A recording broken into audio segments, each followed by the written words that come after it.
Hi there! Last time I reviewed the Lego collaborative set, my first car creations, and I showed you how I checked all the possible building projects in the pack. You could see me how I take the pictures so I can create the necessary resources for the children. Today I will take a close look on the simple subject of training as the Lego-based therapy facilitator.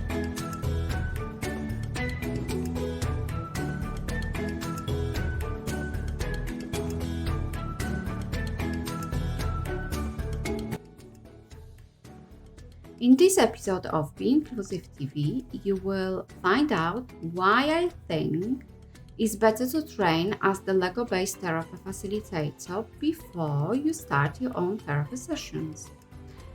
And why I think that the training is the best practice in building truly inclusive provision from day one. If you are new to me, my name is Bea and I'm advocating truly inclusive school provision. I support an eclectic and holistic approach, and as the Autism Lead Practitioner, I was using many different interventions to suit my individual children's needs. One of the best therapies that I'm passionate about is Lego-based therapy, as I saw the effectiveness of this approach and the positive change in children and adults' emotional and behavioral responses, language, communication, and social skills. So, here is me, inviting you to follow my journey in creating truly inclusive provision that helps you to support children and develop your skills. Are you ready? Let's go! Lego-based therapy is used across many different settings, and the purpose of the therapy differs from one facilitator to other. You can have Lego-based therapy facilitators that use this therapy to deal with bereavement, abuse, self-harming, trauma, etc. You can use this therapy to develop children's communication, language, and social skills. You can shape children's emotional and behavioral responses, teach them self-regulation, relaxation, and breathing techniques. You can also teach national curriculum or organize extracurricular play groups through this versatile approach. You can do a lot with Lego-based therapy in a setting. You can work with one-to-one, with small groups of 2, 3, 4, 5, or you can deliver several small groups at the same time, or you can work with a family unit. You can work with typically developed children, children with English as additional language, children with learning difficulties, children with autism, and other special educational needs. You can work with children, youth, adults, and elderly people. You probably know that I'm in love with this fantastic approach. There is no words that I can describe how I feel when working with children through Lego-based therapy and when I can see their full attention, how they make progress and develop their self-esteem, understand their feelings, and learn how to self-regulate. I love every minute of this positive transformation of my pupils and the transformation of myself. And I'm very grateful to all the children I ever taught as they shaped my skills. I know today about the different ways of helping them, and I appreciate our difficult discussions that we had, every tantrum that I got through and managed to stop or avoid, our planning session and compromises. Being the Lego-based therapy facilitator therapies is a huge privilege and a hard job, especially when you are new to that approach.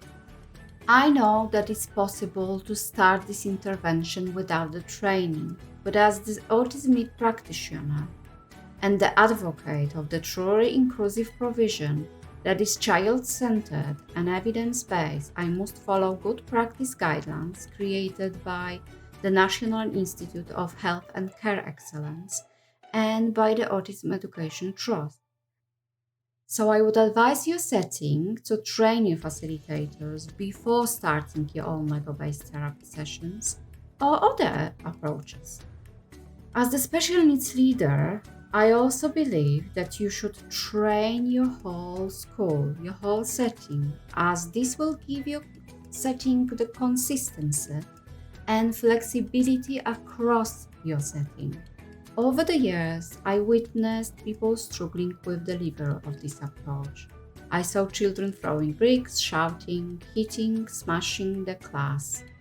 And I saw adults threatening children, for example, to be kicked out of the Lego group, or bribing them, ignoring their behavior, making children anxiety worse, or trying to argue with children when their brain was in the flight, fly, and freeze state.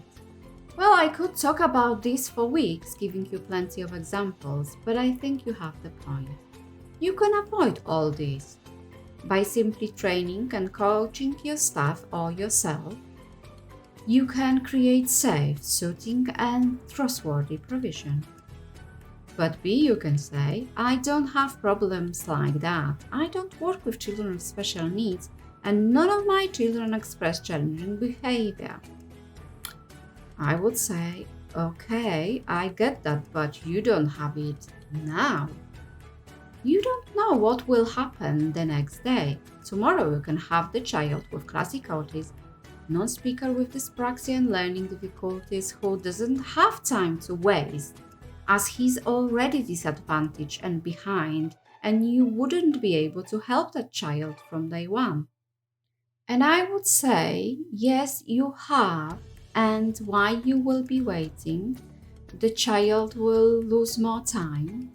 And maybe because you didn't have the training, the necessary training, you may develop more inappropriate, unwanted, and challenging behavior that will be hard to eliminate when the local authority specialist will see the child.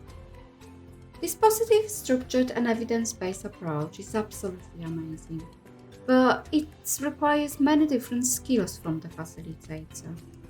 This approach is not about the building ideas, it's much more. But this is probably the topic that deserves independent video because it's huge.